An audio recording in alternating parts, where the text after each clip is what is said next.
Get yourself together, man. Move to Philly.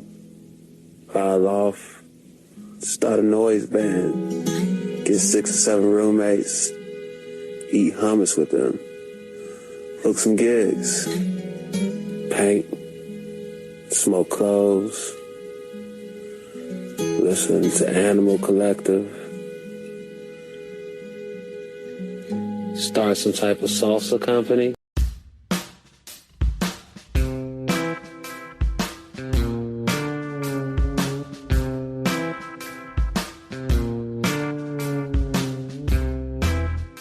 Yeah, it was fairly depressing.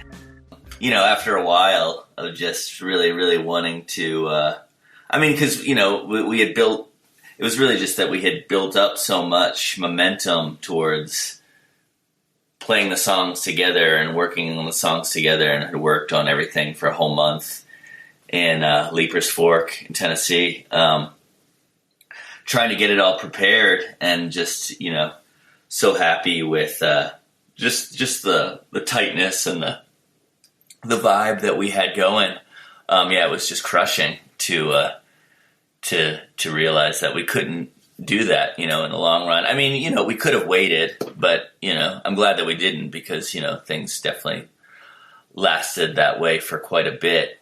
We could have toughed it out. And it's just, you know, we had so many songs, as evidenced by Isn't It Now coming out, that we're just always eager to get things out as soon as possible, and it's always like a constant battle, and just sort of dealing with the way our label works to you know, have to deal with those schedules and stuff like that, and everything that kind of revolves around putting out a record.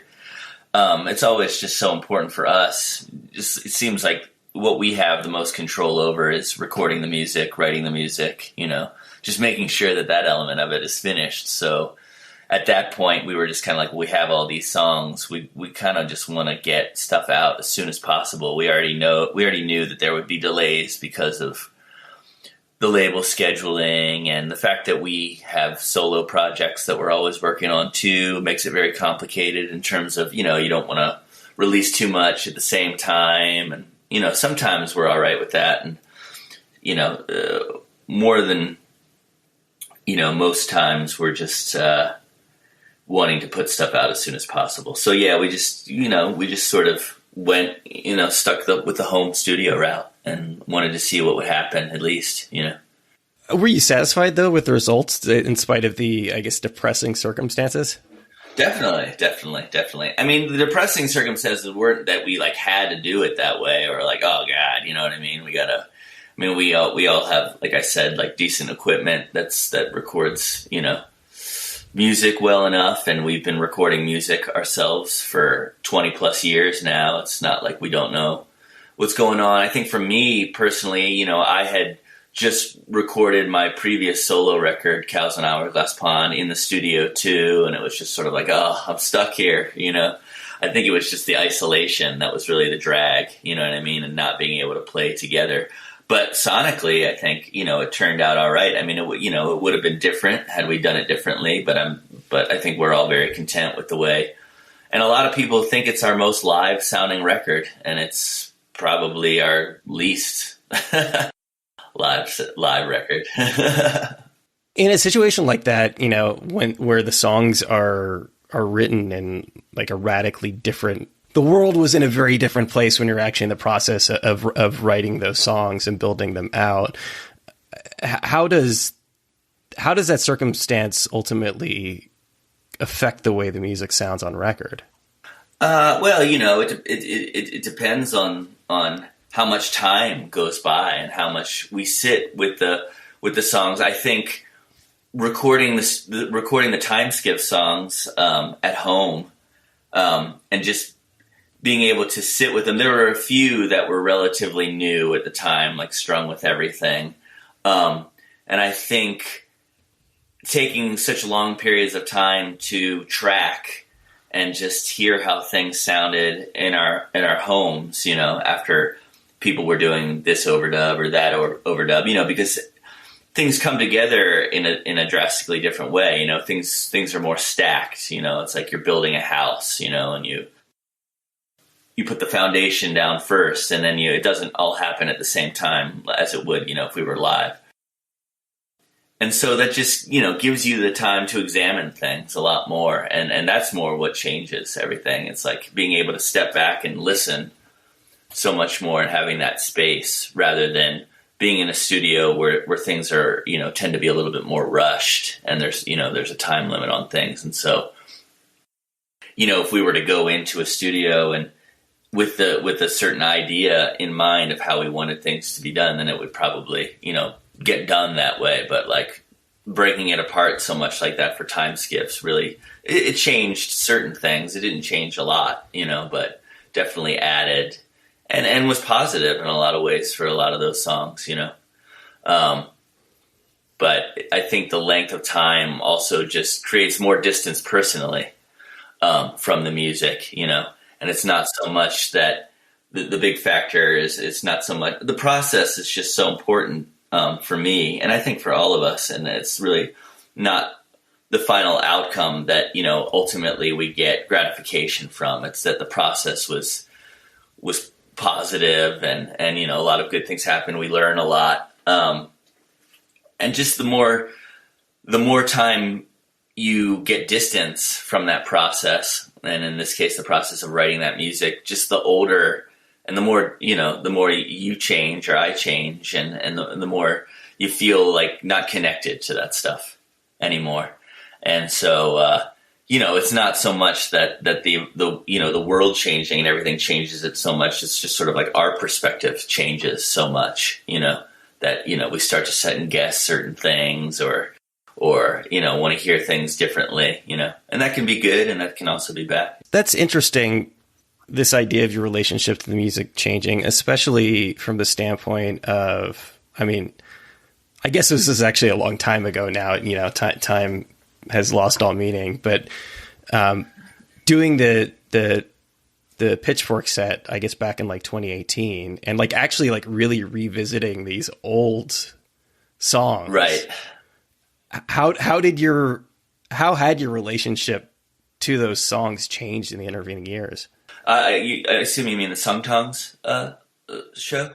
Yeah, I mean, that was an interesting one. It's not, I mean, you know, we're just typically not the type of people that want to look back like that and want to go back like that. I think, you know, once we put something out into the world, we move on, you know what I mean? It's more, you know, the world's now and less ours, you know, and I think that's because we changed so much, and it's almost as if those were different people in a way that recorded that music, and you know, Noah and I had a very different, not very different, but you know, kind of a different relationship when we got together to write those songs, and you know, we spent a year, you know, very close together working on that stuff and touring that stuff, and yeah, so that created a lot of situations and a lot of feelings and emotions that, you know, we've since moved very far away from, you know, and have grown up a lot. And,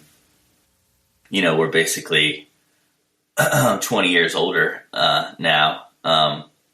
So yeah, people change but at the same time, it's like the songs came back like that, you know what I mean? It was just sort of like we had played them yesterday, you know what I mean? And it felt very comfortable and good to play them. It didn't feel like, you know, we were begrudgingly playing these songs, or, you know, like it left a bad taste in our mouth or couldn't get through it on any given night. It was really easy to get up there and just, you know, play. And I think maybe that too, because we hadn't really played music together in that way for a minute. You know, we had been using a lot of electronics and you know, more of an elaborate stage setup. So in a way, it was refreshing in that way too, and was kind of crucial for that time period for me, and sort of like going back to my roots, you know.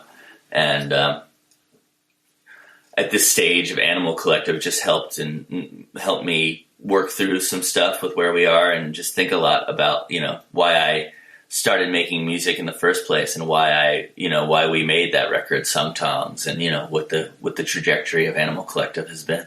What do you mean by work through some stuff? Just feelings. I feel like I started having around that time, like 2016, Painting With era, just coming to the realization, because it's sort of like a whirlwind, you know what I mean? Life, but also more specifically, this process of being in a band and, the trajectory that you take. And, it's, I've never wanted to see it as this linear progression. You know what I mean? I feel like I've always wanted my own freedom in the band, to have the freedom to feel like we were just kind of, doing what our intuitively felt like we should do at the time. And, just sort of taking left turns and right turns, and maybe to other people that wasn't, decisions that really made sense. But for us, it was staying true to ourselves and felt good. I just think around that time, 2016, after some years, that was the first time I had just like been forced, I guess, to look back on everything and to realize, all this.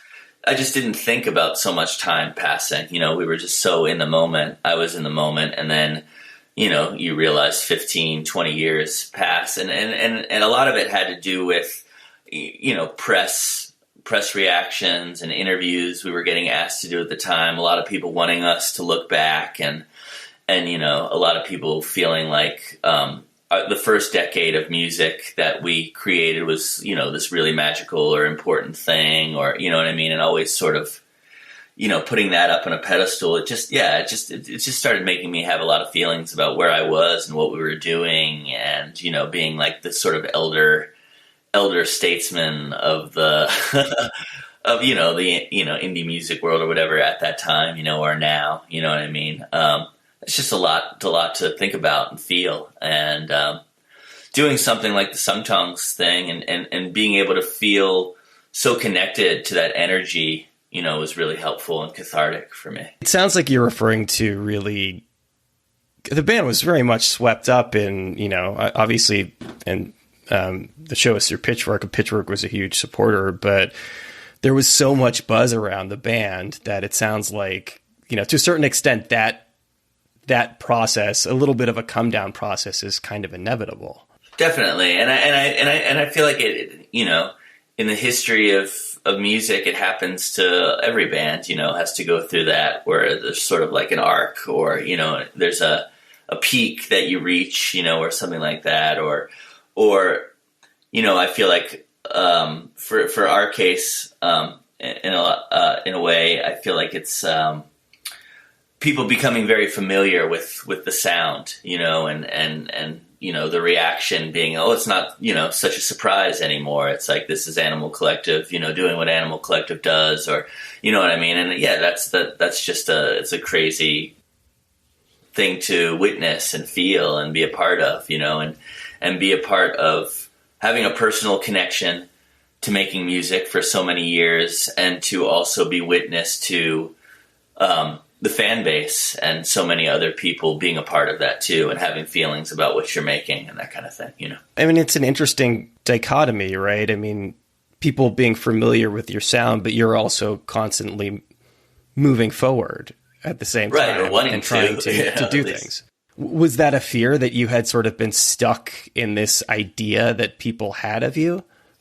A little bit. I think when we put out Painting With,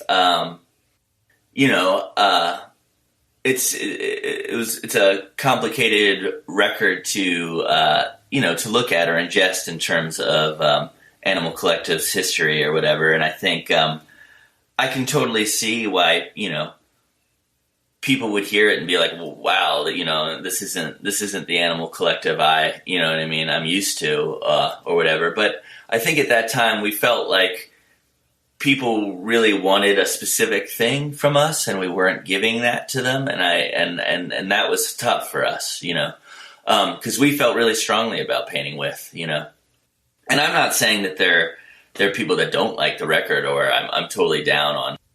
I think, critically, it didn't do very well, you know what I mean?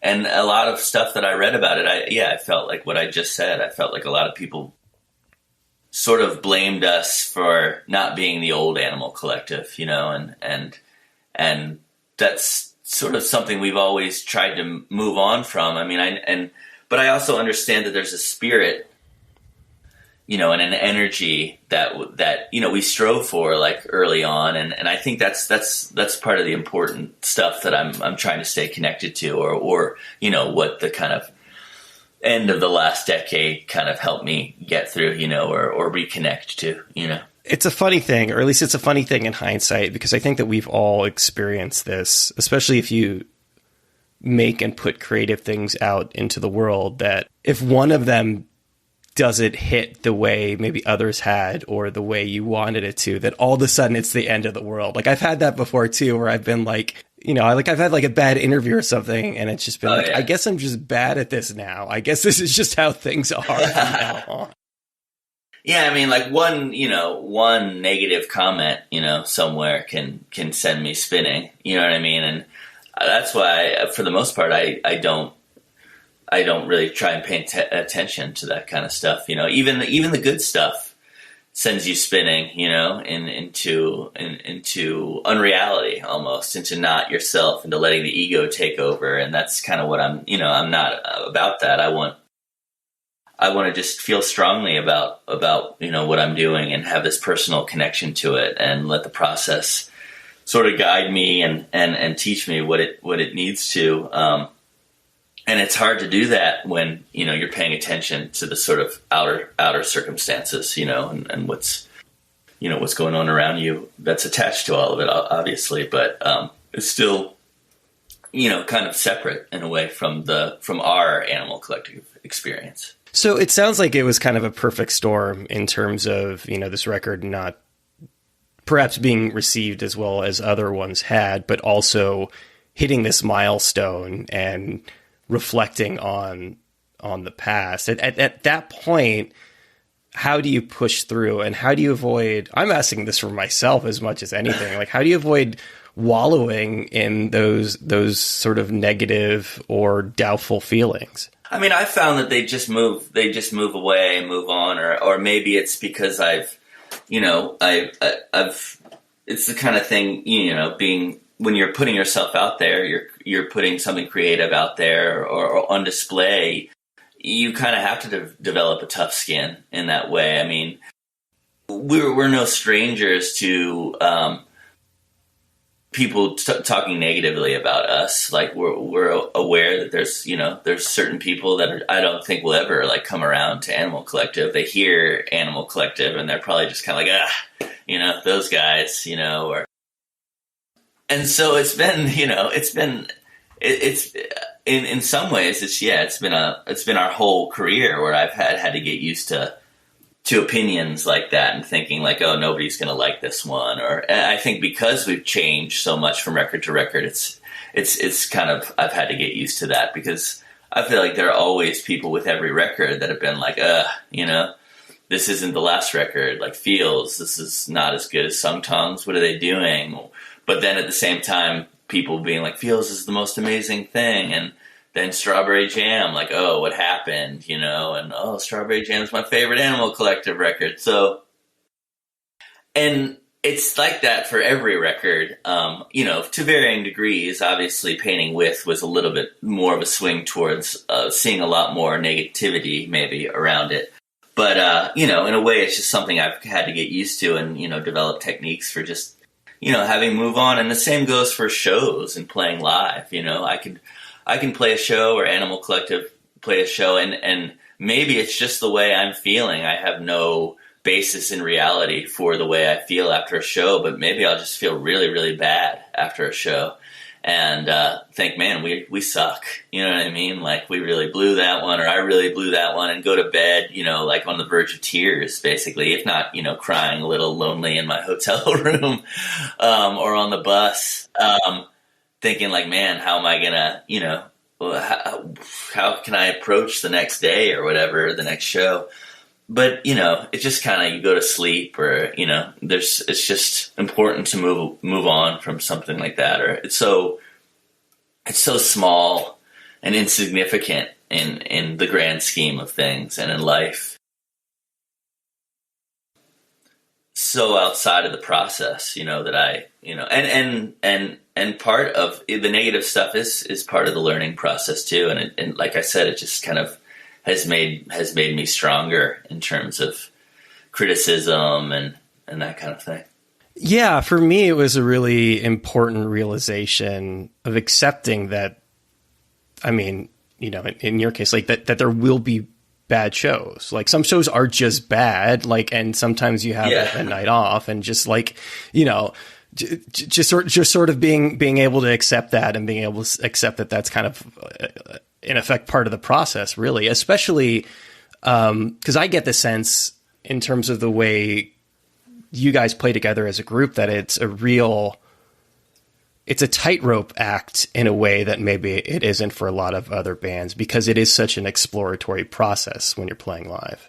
Yeah, I mean, we leave. There's a certain amount of things we leave up to chance. There's a certain amount of practice we believe that we need versus we don't want to have, and there's just a lot of elements that go into the possible chaos of everything, and I think one lesson I've learned is that in life, and a lot of this new record like has to do with is that chaos exists, you know what I mean, and a lot of life at this point, for everybody is us dealing with life in terms of the way, in terms of dealing with the chaos that we're just never going to be able to get rid of. And I think some people go through life thinking that the chaos is just going to go away, and that thinking it's all going to calm down and that's going to make life great. But I think the reality is no, we live with chaos. This chaos doesn't go away. And so it's sort of like, making the best of that situation in life, I think. How much of that is a direct reflection of like not only the pandemic, but just, I mean, I think a lot of people forget that like shit was bad before the pandemic. Like it was already a rough couple of years. Is that when you're talking about, I don't know if embracing is the right word, but at least talking about like living with chaos, is that a direct result of just things that are happening on like a national, international scale? Definitely, and it's stuff that we started noticing before the pandemic. You know what I mean? I feel like all the songs on the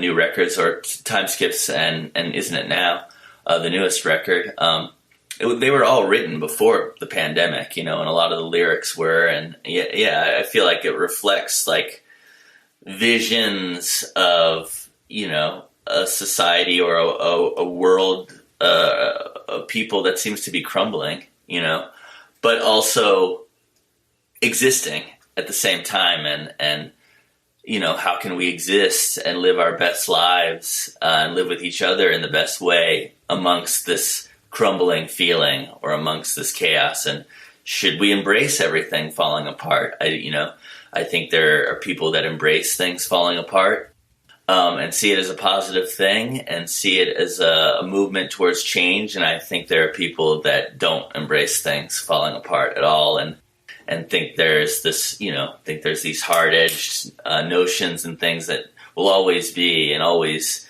and that's how we got to be here, so obviously those things won't go away, but why shouldn't they go away? Everything changes in nature, everything crumbles and deteriorates.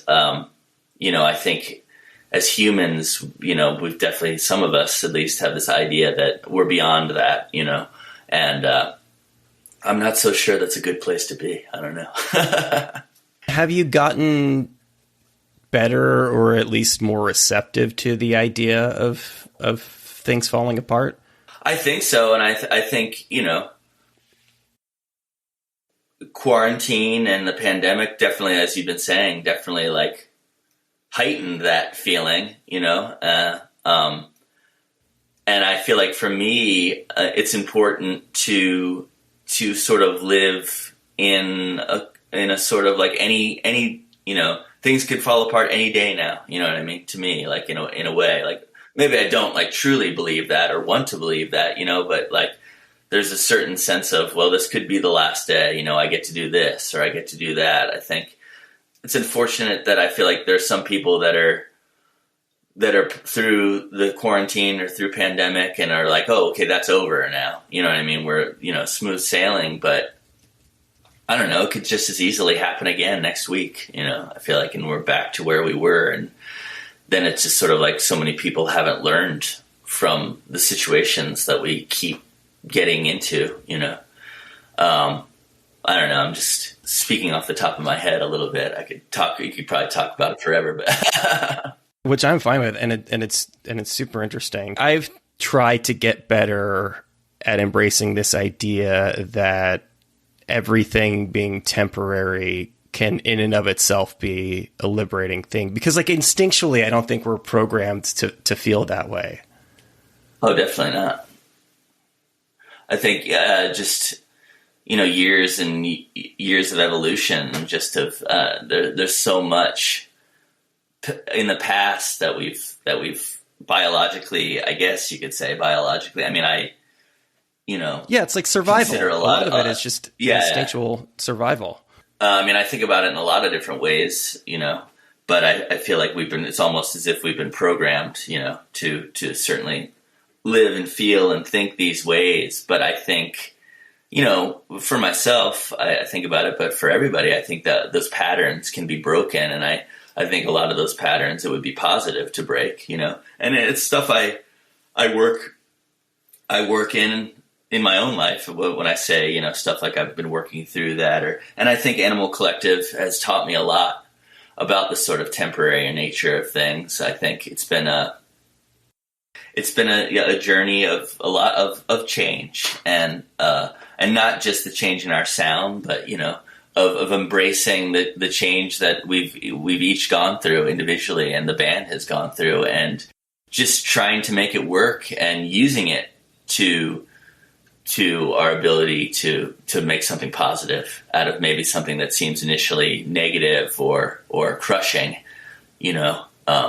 just take it to the next level of Animal Collective. What will Animal Collective be next for us, And I think right now, for us, it's a crucial time for that. I think we're really like, where are we going?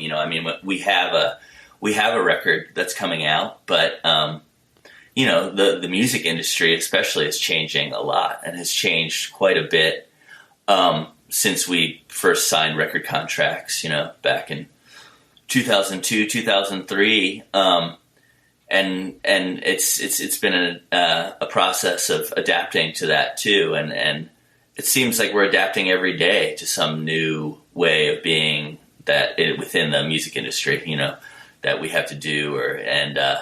I think now especially we're trying to figure out, where Animal Collective is going next. One of the interesting aspects of the nature of the way the band is structured, and you alluded to this before, but obviously it's the same group of guys, but there's comings and goings, and everyone is seems like perpetually working on side projects and solo projects, and obviously you've kind of like moved away from each other.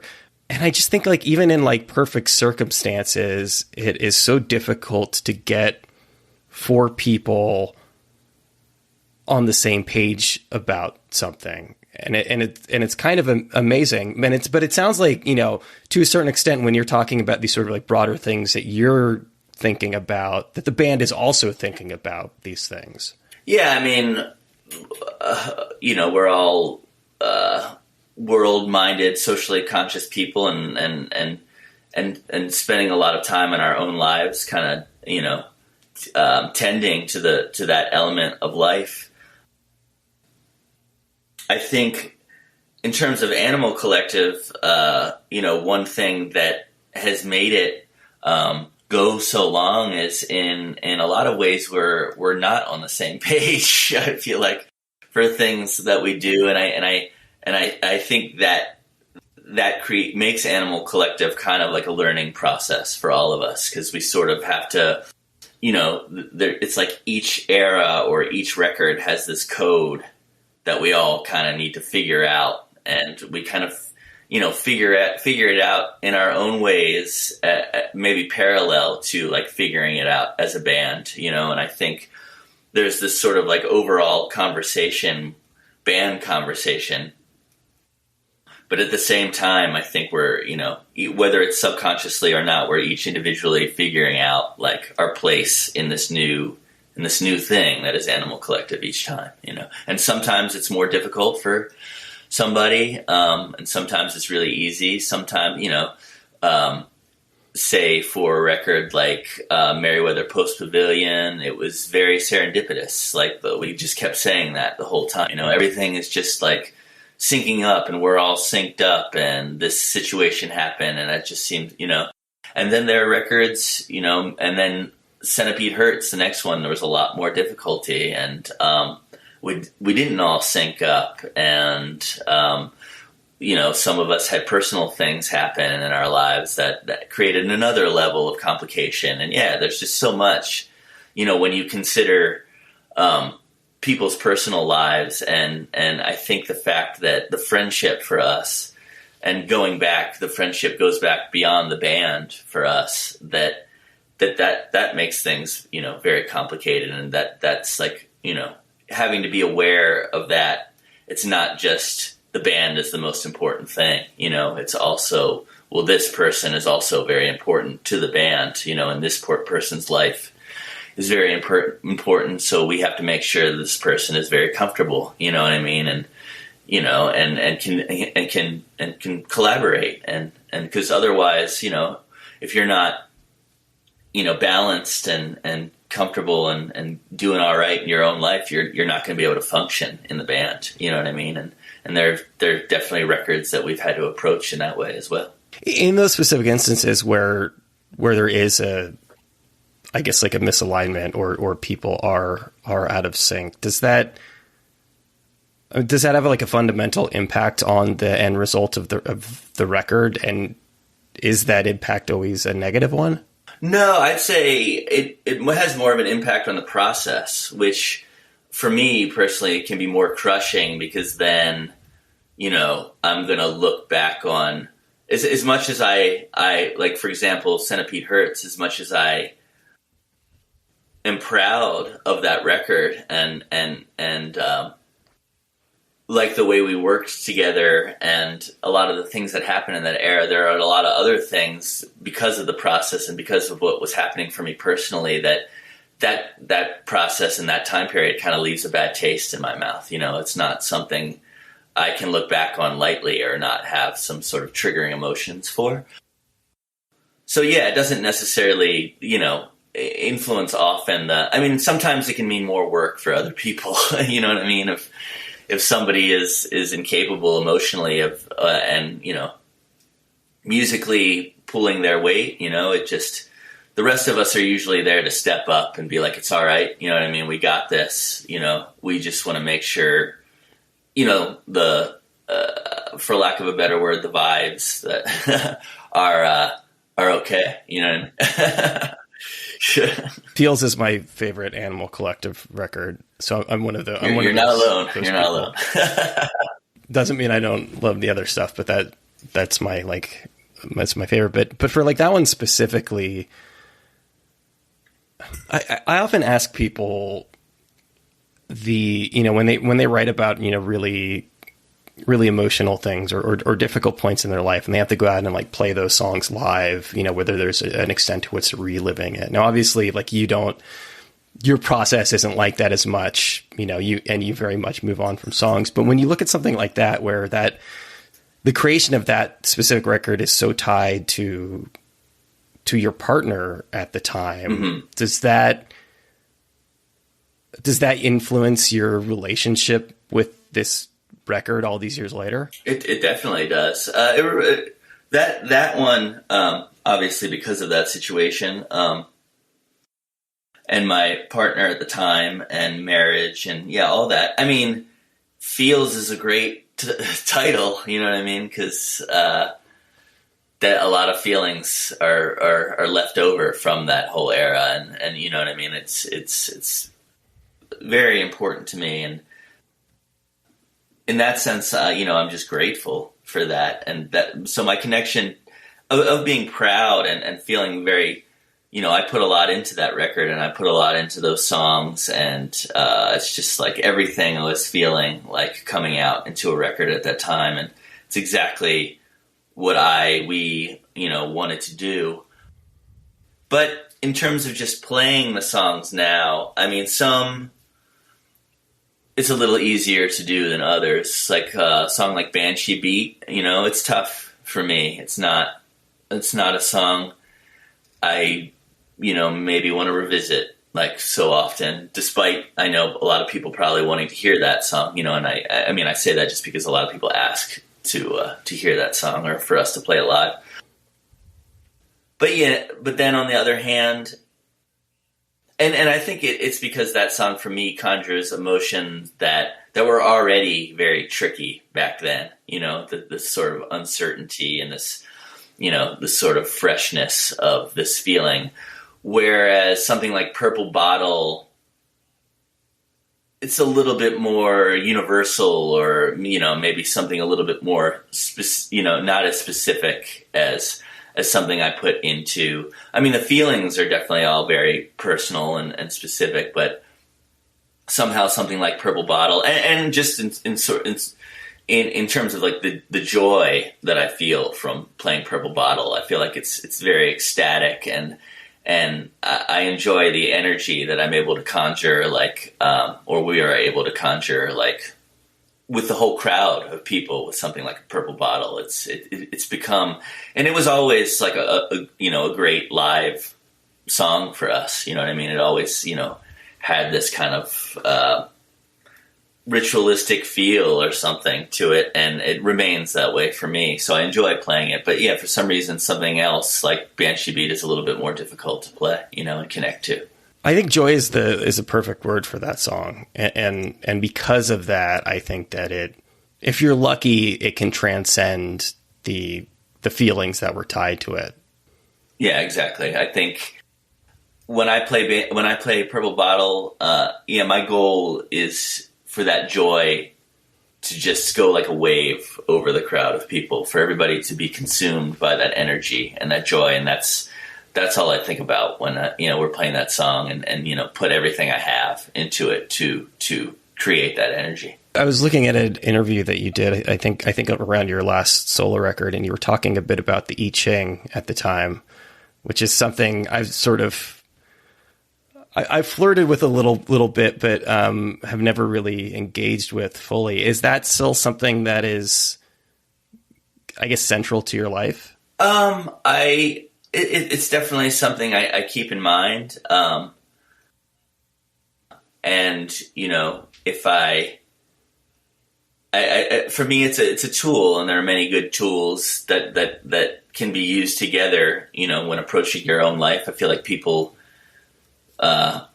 should find it out for themselves. You know what I mean? What resonates, what kind of vibrations from certain things like that resonate. I think it's not something, the I Ching isn't something I'm looking at all the time. I don't think it's something that you really need to all the time. I think people tend to down talk things like that, and like astrology or, certain things, tarot, all things which I respect and use in my own life. I think people think that these are like old fashioned kind of like fortune telling devices, you know what I mean? And people only use them to know what's going to happen in their future, or, what type of person they are on a very superficial level. And I think there's, very deep things that all this stuff, connect to.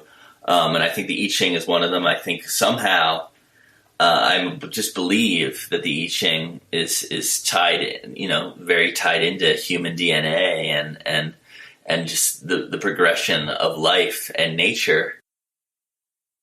And I think it's able to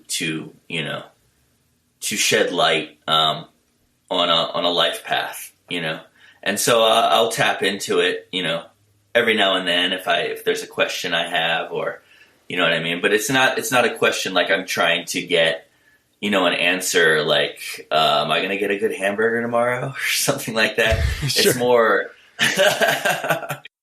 It's more, you know, because I'm always wondering what kind of hamburger I'm going to get. I don't even eat hamburgers. So the answer is always no. Yeah.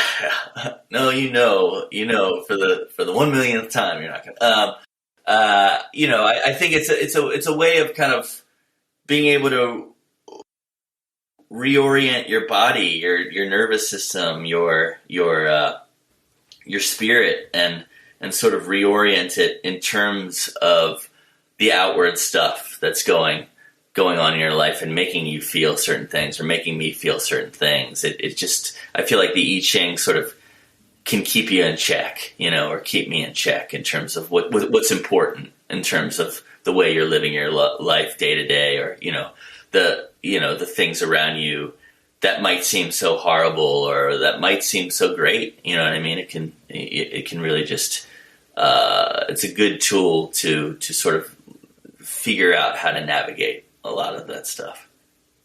For me, maybe not for everybody. I think I just practically haven't figured out how to use it. You know, it's just like as a manual and as a, you know, I know there's like for some people it involves like coins and things like that. And I just, you know, it for me, it's like less straightforward than other pieces of Eastern philosophy in terms of like how you actually like tap into it and access it. Yeah. I mean, it's sort of like, to me, kind of like, because I've been questioned about it, like believing in the power of stones maybe, or crystals, you know what I mean? I feel like if they don't resonate with you, if they haven't shown you anything, or if you don't feel anything from them, well then, you know, there's nothing wrong with that. I mean, I've definitely had people just be like, yeah, that doesn't make any sense to me. Like, why do you believe that, or why do you feel that way? Well, it's like, yeah, sure. If it doesn't resonate with you, you're not gonna believe in that. And maybe that's it. Maybe the I Ching just isn't resonating with you in a way that, you know, that can be helpful for you. And maybe one day it'll just be like, you know, a sudden epiphany, and you'll be like, you know. You can use it very casually, you know, in terms of just opening up the book, you know, to a page. And I think, and I you know, I'll use tarot in the same way. I'll just draw one card, you know, and for me, in both instances, it's just sort of like being able to tap into how it relates to your life and what it's trying to show you, you know what I mean? And sort of putting that map of your life onto that, or the code, you know, of I Ching, or the code of tarot, and trying to, like, you know, work it into that map. But you can also use it, you know, like you're saying with the coins, and do it very, you know, more methodically and traditionally. You know, I think, you know, things like that, it's sort of like what you put into it, you know, and I feel like the more you work with stuff like that, I mean, I've been interested in working with stuff in those kind of metaphysical levels since I was in my early 20s, since Animal Collective really started going. So I feel like in that sense, maybe, you know, for somebody like me, I have had more time with it, and it's like sunk into me more, and I understand it a little bit better just because I've done a lot of reading about it and looked into it a lot. I think your philosophy is spot on from the standpoint of, like, I don't know if you had this experience too, and I'm not going to say that I'm not still cynical, because in a lot of ways I absolutely am, but I was very cynical, you know, like certainly as a teenager into my 20s, and if you can get to the point of realization of, you know, if that works for you, then then God bless you, you know, like that, like then go with God, you know. I mean, even if it's like, I'm not a big fan of organized religion, and I don't like a lot of the things that it's led to, but like, listen, if that's the thing that helps you get through, the world is it's a hard, as we've been talking about, it's a hard place, and it's constant. And if you found some meaning in something that helps you live and thrive, then absolutely stick with it. Yeah. I think, yeah, people are for any sort of like personal thing that people do. Other people are so quick sometimes to attack, you know what I mean, and to judge. And if you're not doing that thing or it doesn't make sense, you know, politics are the same way. And you know, sometimes we just have to figure out other ways of connecting to each other, you know what I mean? Like more universal, maybe, ways of connecting to each other and sort of letting these bygones be bygones, more or less, you know, in terms of, you know, individually what we're choosing to, you know, I mean, beyond the limits of violence and killing people and, you know what I mean? And all that sort of stuff, you know what I mean? Within reason, I think, you know, sometimes it's just, yeah, like you're saying, you just have to let it go.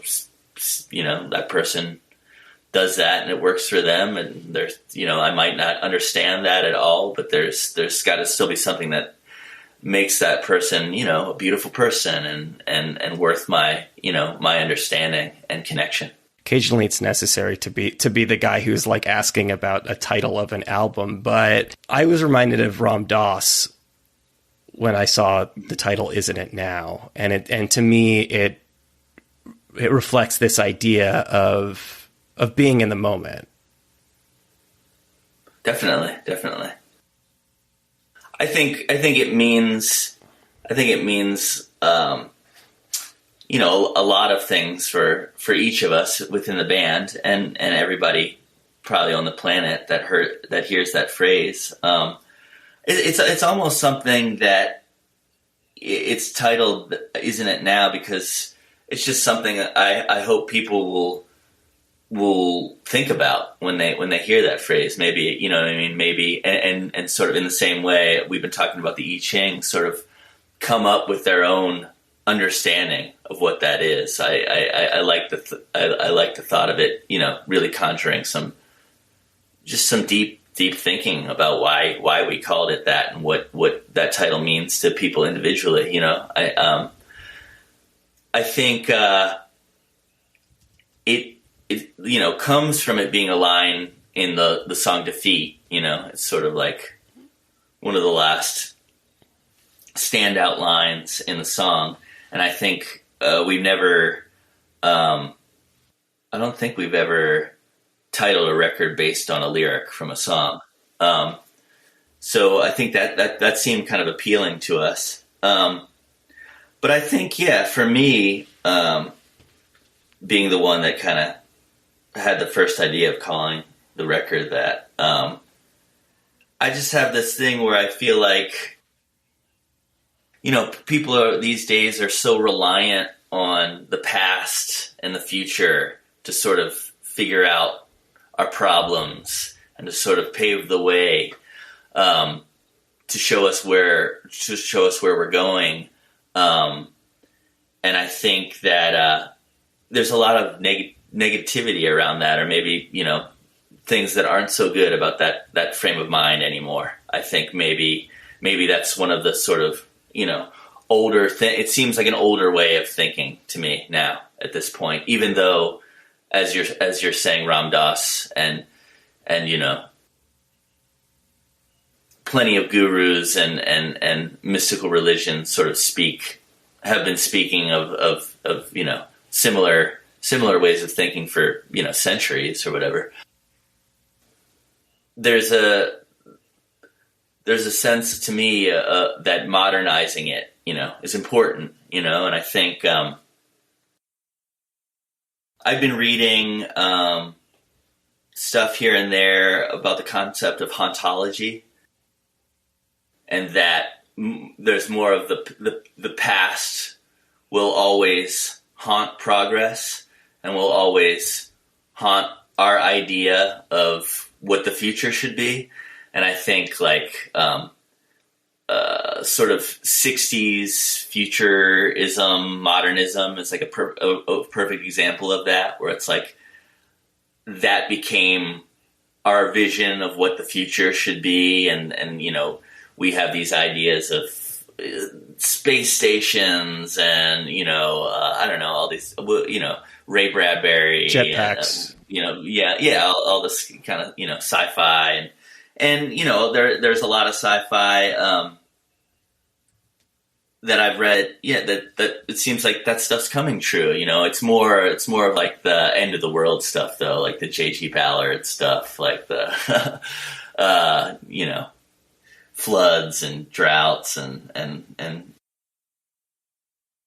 but I think that for me, it's important to just be here now. I mean, it goes beyond, just a sort of new agey kind of mantra, and to just it's really important to me now. I feel like we're relying on things in the past and the future to always bring the next thing. It's like, why can't the change just happen now? You know what I mean? Well, why are we always waiting for certain things and being told, things are going to get better? You know what I mean? Or, like for me, the reply to that is, isn't it now? You know what I mean? Like, it just seems like, there's so many things we don't focus on changing right now in this moment. And